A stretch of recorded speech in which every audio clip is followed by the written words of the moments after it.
and then they put in the design specification, Greenheg, MuPro, Rubatex, and then the contractors buy it, then you have to import it, stock it, and sell it. So what I found was we were being squeezed from all the sides.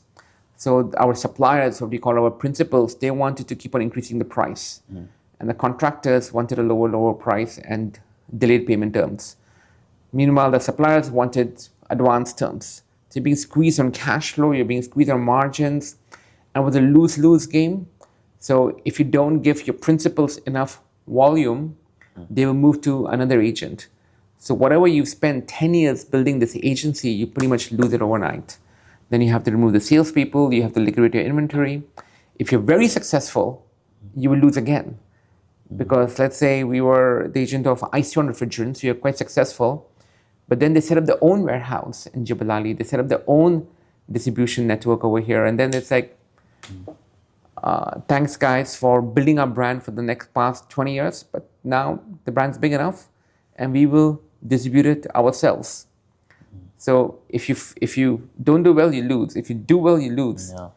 So what we changed right away, what I call the first 100-day impact, was I sat down with my brother and said, the strategy worked well in the 80s, but I think we are a decade behind. We should have changed our strategy a decade back, which was stop being an agent and start having your own brand and our own factories.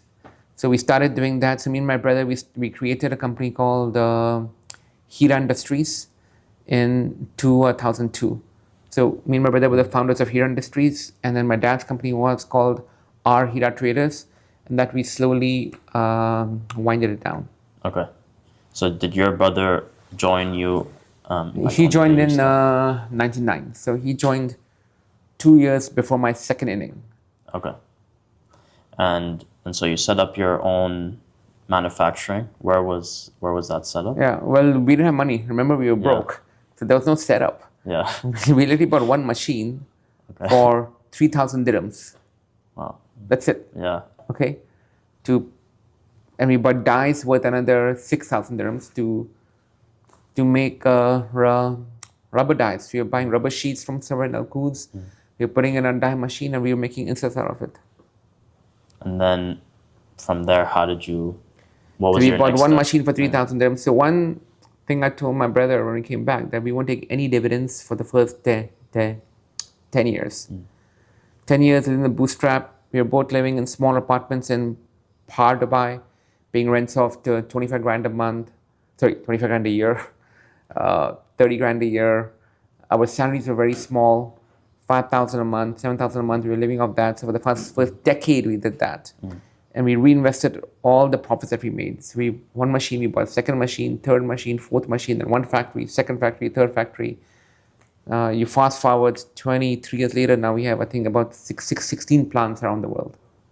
And what was the reasoning behind not taking any investment for the first 10 years? Oh, you mean dividends? Or dividends, sorry. Because in the mid-90s, when you had a problem, we had taken a lot of dividends, invested in property. So because we removed the equity from the business collapsed, and the properties we bought in India, that never came up. It was off plan. So we lost that money as well. And so when we came here in the noughties, all my friends were buying properties in Dubai. But I said, there's no way in hell I'm going to do that, because we almost lost the business in the mid-90s. So we're not going to repeat the same mistake in the noughties. So in the property boom of Dubai, 03 to 08, we didn't invest in any properties at all. We just spent all our money and time just to retain the earnings and to build the business. So you started reinvesting money back into the business, buying more? 100%. Okay. Buying more machines, building more factories. In the construction supply industry, you have to give a lot of credit. So building a receivables book, building inventory. What was the next step from there to scaling? So next step was when the Dubai recession hit in 2008, we had all these factories and the demand collapsed by 75%. So no one was buying. So we're like, shit, what do we do? So then what we did was, I remember in 09 to 012, we opened about 9 or 10 new offices around the Gulf. We opened in Abu Dhabi, we opened in Sharjah, Oman, Qatar, Riyadh, Jeddah, Dammam, Kuwait, Bahrain, everywhere. So then, and then we moved a lot of staff from here to Saudi, here to Qatar, here to Oman, here to Kuwait. The staff had good experience and good relationship with us. So we didn't fire anyone. And even though our revenue went down by 75%, we didn't fire anyone. We just moved the staff to different locations. Because we had retained all the earnings, we had kept the capital high, so we didn't have any pressure from the banks or suppliers. So we moved the staff around, and then those markets started to do well. And Dubai then picked up again from 012 onwards. And then the company started doing really well. Then we became a leader in the Gulf region from, I would say, 012 to 015. Were you always planning on expanding out of the UAE, or was that just like an opportunity? I think we were forced to do it. Okay. Yeah. But so we expand in three ways. We expand now geographically. So what happened in 014, 015, when you had the Arab Spring, then you had the ISIS crisis. So when ISIS was becoming stronger in 014, 15, we're like, shit, everything we have is in the Middle East. So we should use the skill sets that we've created and expand outside the Middle East. So a natural step was to expand into India. Not because we're Indian or we're from India, because the market size, the construction market size and the HO market size in India was exploding like crazy.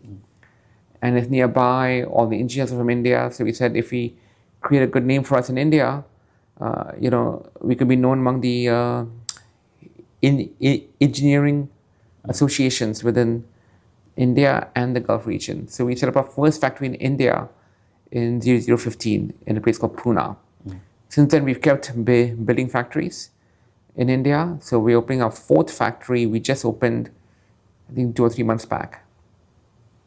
At this point in the business, were you still managing everything? I would say me and my brother, we shared like a co-CEO role at that time. Okay.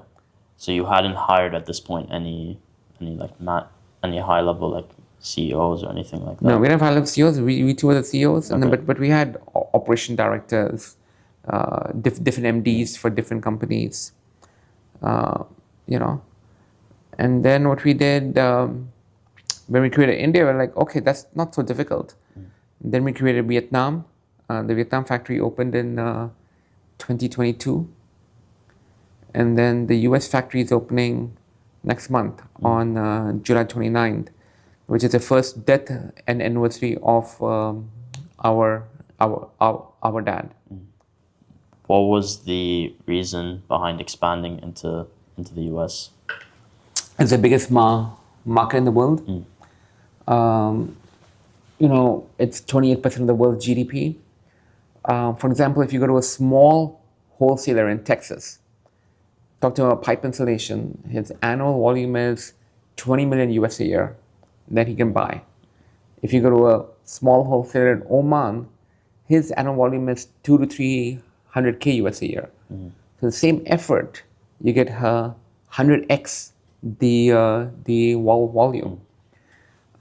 It's a mature market. The wholesalers, they pay on time. It's got a strong legal system, strong judicial system. It's a market which is very mature in terms of the bond markets, equities market, the banking. Middle East, I would say, it's not mature yet.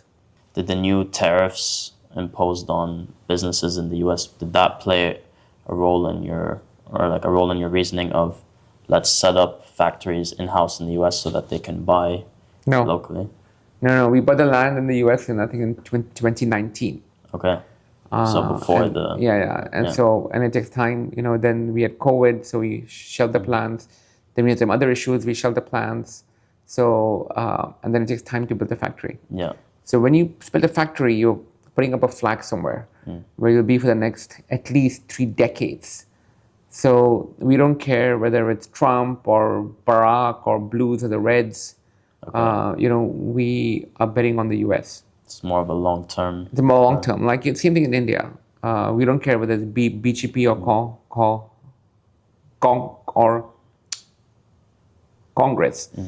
So we're not betting on the governments or the policies that will change with each government. Yeah. Tariffs doesn't affect us very much because our main product is insulation. Insulation, the freight rates tend to be high because it's a very low value product. So even now, there's not that much insulation that's imported in the US. It's all Yeah. made within the US. But the market size of foam insulation is growing quite fast. Can you take me back to when was the first time that you really started delegating a lot of the leadership roles in your business, and were there any challenges that came with that? So me and my brother, we left the management Okay. about 2 years back. So, but most of our net worth is still in the business, so we can't be completely hands off. That doesn't make any sense.